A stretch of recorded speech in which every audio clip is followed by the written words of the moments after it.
ठाणे जिल्ह्यातील मुरबाड शहरावर मागील काही दिवसापासून अज्ञात ड्रोन फिरत असल्यानं नागरिकांमध्ये भीतीचं वातावरण पसरलंय। याबाबत पोलिसांनाही माहिती देण्यात आली असून पोलीस अधिक तपास करत आहेत।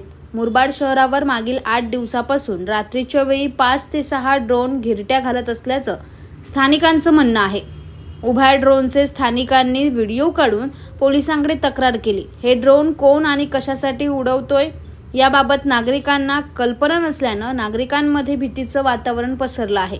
मागील 8 दिवसापासून रात्रीच्या वेळी हा प्रकार सुरू असून दररोज 5 ते 6 ड्रोन रात्रीच्या वेळी घिरट्या घालतात। रात्रीच्या सुमारास आपल्या घरावर ड्रोन आल्यानं नागरिकांमध्ये संभ्रमावस्था निर्माण झाली आहे।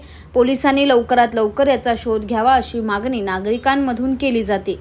मुरबाड शहरामध्ये रात्री साधारणपणे 8 दिवसापासून 5-6 ड्रोन असे मुरबाड शहरावर पूर्ण घिरट्या घालत असतात। त्यामुळे नागरिकांमध्ये एक भीतीचं वातावरण तयार झालेलं आहे। याबाबत पोलिसांना माहिती दिलेली आहे। पोलिसांनी याबाबत तपास सुरू केलेला आहे, परंतु हे नक्की काय आहे हे कळत नसल्यामुळे नागरिकांमध्ये भीतीचं वातावरण पसरलेलं आहे। त्यामुळे पोलिसांनी लवकरात लवकर याचा शोध घेऊन याबाबत योग्य ती माहिती सर्व जनतेला द्यावी ही आपल्या माध्यमातून मी विनंती करत आहे। Bureau report AB fast news Murbad.